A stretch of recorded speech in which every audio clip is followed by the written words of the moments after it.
Tell your clients not to work with you and watch your business explode. Fobby Naghmi shares the shocking strategy that builds trust, attracts dream clients, and sets you apart from the competition. I'm joined today with Fobby Naghmi, one of the top minds in the mortgage industry. He's going to talk to us about how trust, empathy, and adaptability can transform your business. So let's dive in. So Fobby, you mentioned that trust is the foundation of any successful client relationship. Why do you think it's so important that you have trust in a mortgage relationship? I mean, the obvious, Joe, is this. It's the biggest financial decision that most people are going to make, no matter if it's your first house or your 18th house, right? So if you can't trust somebody, how are you going to make that financial decision with that human being? Yeah. So that's number one, right? I mean, you start from there. But I think also when you dig a little deeper, Joe, right, there's a human connection that needs to be made. Mm-hmm. And we're all human. Right? All of us, right? No matter what everybody thinks about me, I am human. Right? And so if you don't get that human connection, then there's a human need that is not being connected with. Mm-hmm. And so trust is one of the human needs. It is a human need, and we need to have that relationship, and that relationship has to be built on trust, right? Right. So you've worked with a lot of loan officers across your massive career. What's one thing that these loan officers are getting wrong with trying to build trust or betraying trust? One thing, huh? Or multiple things. Like, break it down. Yeah. I mean, first and foremost, lack of communication. Yeah. I can't tell you how many loan officers that I've worked with over the years will absolutely go in hiding because something's going wrong with a file. That's so right. funny. And I used to actually call the loan officer into my room when I owned my own company. And this is back in the days when we used to have to come to the office, right? And I would say, hey, sit here for a second. And I would have the listing agent on the speakerphone because they were calling me to find out what's going on with their loan. And so that's what I learned to do, was so communication is key. And so lack of communication, over promising. Yeah, Joe, don't worry about it. I got it, buddy. Absolutely. I'll get you 5 3/4 when the market is at 7 1/4 or whatever, right? It's not needed. It's not. Don't say something's not true, right? That's the quickest way to erode trust. Yeah, I remember this one title agent. We were having this conference call between this agent and me and this title. And the title agent said, if Fobby's telling you this is the date this file is going to close, that's the date the file is going to close. Mm-hmm. I never forgot that. That's like a success. That's amazing. Yeah. I mean, so it's not just with your client, it's with all the people that are in your transaction, all the people in your community, because as you have trust, even that title agent with those other real estate agents, with other loan officers on the other side of the table, whatever it is with the real estate agents, you're going to have that trust and your name will speak for it. And your trust is your word. Right. That's what I'm hearing. Last, I think loan officers make this big mistake, Joe, and this is huge, right? Once again, they're all huge, but this is also just as equal, is stop treating each transaction as a transaction. Now, we're going to talk about my father, but this is something else my dad taught me when I used to work at his insurance agency, right? I would say, hey, Dad, so-and-so called, and they want me to change their bank account, man. I can't believe this. This is silly, right? And he would say, oh, yeah, I remember that policy. When you had to go to band camp, I remember selling that policy, so I paid for your tuition for band camp that summer. Wow. The relationship. My dad had built relationships. They weren't transactions, and he knew what that person did for his life. So these clients, when they close a transaction, they're doing something for our livelihood. Mm-hmm. And we need to treat them with that dignity and that respect. Well, and if you treat them like they're in your extended family, they're always going to come back to you. Yeah. Right. If you treat them like a transaction, they're going to get sold by the servicer down the road. Yeah. And right. I always remember clients when they would invite me to their birthday parties or their whatever. Yeah. You would see all these other people that are connected to that client. And you're like, oh, yeah, that's how that guy got referred to me. Yeah. Right. That's interesting. And it was 3 layers removed from where I originally did my first loan for that one guy over there. And then he referred over there. And so, and you would see all these people together having a good time. And now you're part of that circle. Yeah. Relationships built on trust provide more new relationships. Right. That's awesome. Yeah. Well, let's talk about this. This podcast is called The One Thing, because we want to provide just one piece of advice that loan officers can take today and grow their business. And your piece of advice comes from your father. Yeah. And he was an insurance salesman and a first generation immigrant. So let's talk about him a little bit. Well, let's talk about your one thing, and then let's unpack it a little bit more about your dad. Yeah. So I mean, my dad had this thing that he called the golden close, right? And it was crazy. And I saw it one time, only one time, but I've heard about it. He explained it many times. And what you literally do, Joe, is like if you and I were sitting there, right, or you're sitting with my dad, and they had this thing called the Check-O-Matic from New York Life Insurance Company, right? I hope I can mention their name. And so and if you got the Check-O-Matic sign with the 1 month check, you got the full 55% commission off the annual premium, right? So that was a big thing back in those days, right? So if you wrote a check for $100, right, back in 1982 or whatever year that was, right, they'd get 55% of $1,200 paid to you within 10 days. And so my dad, so you'd sign that, and my dad would look at the check, and he would say, Joe, I make my living 100% off commissions, and I have a wife and kids to support. And if the policy is canceled, I have to return all my commission back to the insurance company. I don't think you're committed to this life insurance policy, Joe, as you think you are. So for that reason, I want you to take this check back. Now, to the average salesperson, just thinking about that freaks them out. Right? But the person would come back and say, Mr. Naghmi, you'll never have to worry about this policy. I'm committed to what life insurance is going to do for me and my family. The one I saw was a restaurant owner, and he got very offended that somebody would actually question his ability to make a payment. Right? And so it was one of those memories. So in the mortgage industry, right? Because I obviously want to follow this up, right? How do we apply that, right? I mean, sometimes the answer is not everybody qualifies for a loan. Yeah. Right? And so that's the dark reality, right? That's the harsh reality. It's not dark, but harsh, right? But the other part is also is telling people, look, maybe I'm not the right loan officer for you. Yeah. Maybe there's a better loan officer that can handle your kind of clientele better. I don't know. I mean, whatever. I don't think you're ready to buy a house right now.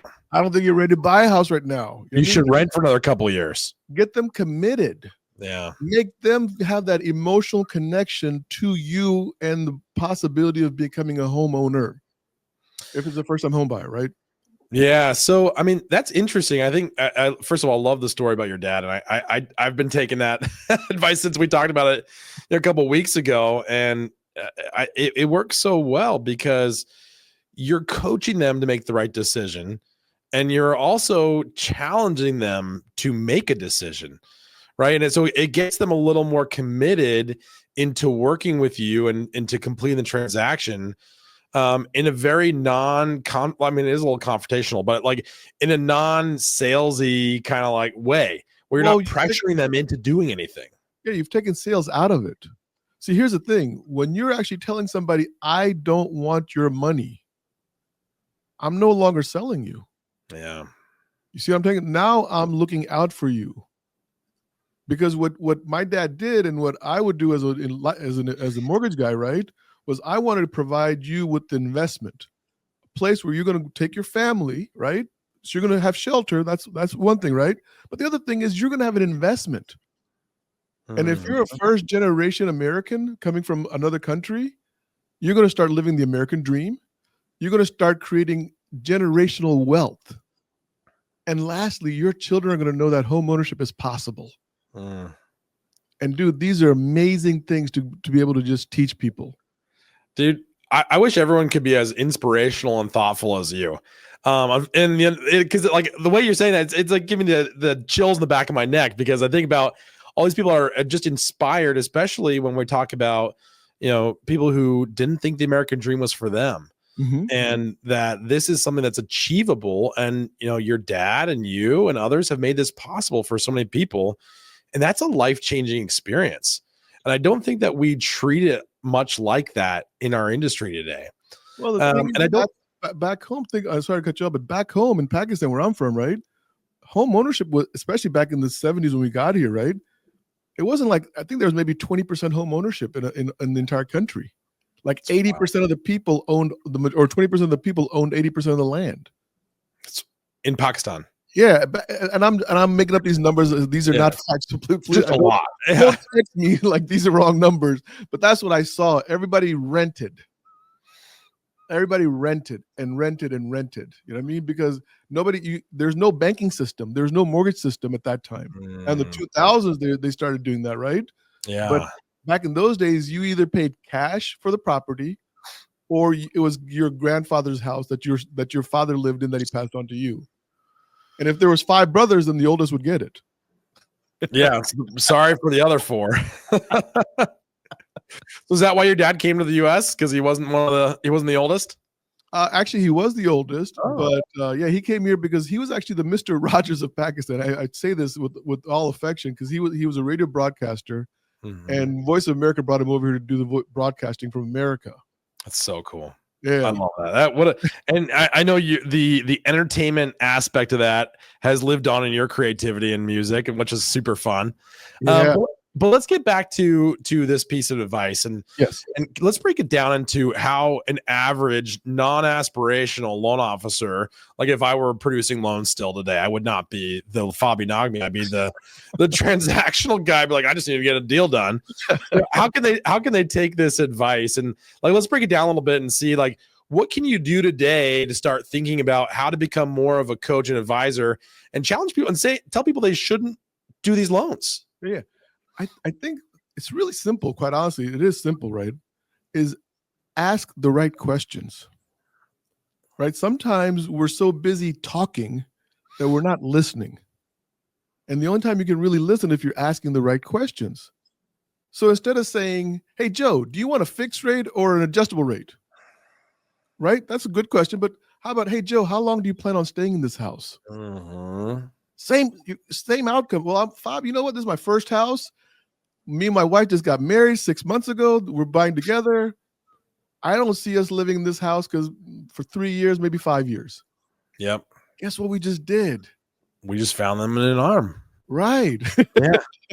But we're having a conversation and we're learning. We're creating a relationship. We're building trust by asking the right questions. Yeah, that's right. So it's asking the right questions and really, I think digging deep into why they're looking to buy or refinance. What's the purpose behind it? And then you can give them the solution that they're looking for. You're not selling them a rate. You're helping them with the problem.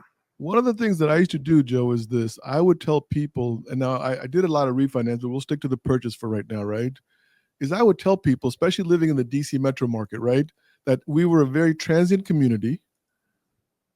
And where did they see themselves 25 years from today? Now, this was back in 95, 96, right? And now we're there. Yeah, 25 years went by quick, by the way. It was like it's behind us now, right? And so they would say stuff like, well, Fob, I really want to have this house outside closer to West Virginia. I love land, so I want to have like 30 acres. Or Fob, I want to be in the city in a condo or whatever. You know what I mean? And this was their first house that they were buying. And so what I was doing, Joe, was once again, creating relationships, getting to know them on a personal level. But I was also going to be their mortgage guy for life. Yeah. Because I would check in with their goals. See, this is what we need to be doing as loan officers, right? That's like, right. Hey, a year ago, we talked about you buying a farm with 30 acres or whatever, right?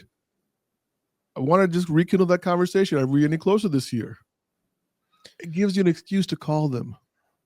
Well, and Fabi, it sounds like what you're doing too is you're coaching your clients on their life and their goals and how to use their home or finances to help them do that versus just selling them something, right? Yeah. So, do you feel that way, or am I off base? I think I wasn't thinking of as coaching back in those days because I think that word kind of came around now. But it was definitely a skill that my dad taught me, which was learn to listen to learn.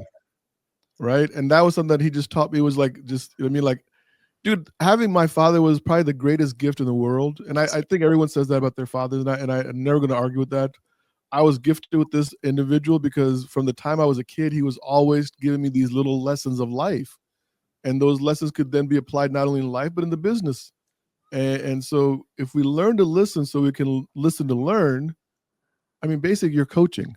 Because the greatest thing any coach can ever do, right, is actually hear what their player wants to do and say, okay, this is the system that'll work for you. Rather than saying, hey, this is the system and you're going to fit into it whether they like it or not. That's interesting. Now, if I'm newer into the mortgage industry, or I'm just a really bad listener, what should I be doing? What I are mean, some of the key things I should be listening for? maybe look for loan processing position. Hey, we all got to start somewhere, and there's nothing wrong with that. No, I'm just kidding. I'm just kidding. Yeah. Just kidding. I mean, look, I mean, there's different things to do, right? I mean, there's obviously there's cold calling, there's creating relationships, there's all sorts of social media. I mean, Joe, I don't know. Do you want to open up the can of worms of social media? I mean, I don't think we have time for that today. You saw the clip I posted of you yesterday. I mean, there's so many things that we could do. I mean, just it's obviously if you're new to the business and you're bad at listening, you got to find what works for you. Yeah. And I would definitely say that if you came to work for me, right, and you were a brand new loan officer and you were having difficulties, I would ask you, like, okay, where do you want to stand? Like, where is your comfort level? Tell me what it is, and if I can help you get from there to here, then that's my job as your manager. Well, let's play it out for another minute here, because I think we're honest, and I love that, right? But like, so let's say, you've got a guy that or a gal that's coming to you and says, hey, I just feel like I'm really struggling to dig deeper into these conversations, and it still always ends up back at what kind of rate do I have? What kind of plan can you offer them to help them grow more into a coaching, strong consultative sale? I think people learning. Okay, so I'm going to try to say this as easy as possible, right? You have to, as a loan officer, educate yourself so you can educate your consumers. That's right. It's just that important. Like, take 20 minutes in the morning, read the financial news, read the updates, find out what's affecting people, right? Listen to Barry Habib, go read the Chrisman report, whatever it is, just figure it out, right? Educate the borrower with that. If you can't build a relationship, at least share the business news, which is maybe not as relationship based, but it gives your borrowers that comfort that you're coming from a position of knowledge. And sometimes when you're starting off as a brand new person, it's that lack of confidence. Like, oh my God, I'm going to talk to Joe Wilson, you know what I mean? And Joe, I mean, I'm just using an example, you're in front, right? And he makes me nervous, right? Think about me. In 94, I was 27 years old.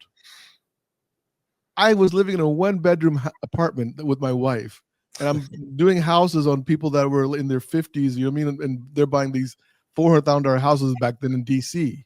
Jeez. I mean, if I didn't have confidence, how would I, you know what I mean? And so the way I gained confidence, Joe, was being able to create the relationships. But if you can't do that, then we have a bunch of different ways where you can build confidence. That's right. But lack of confidence is not going to ever get you anywhere. You know what? We should end on that. That's the best thing you possibly could say. Learn the business, have confidence in what you're saying, and just be empathetic to your borrowers. That's the advice of Fobby Naghmi today. So take that for what it's worth, and go from there. Fobby, how can people get in touch with you if they want to learn more? They want to be coached by you. They want to come work with you because you're such an inspiring guy.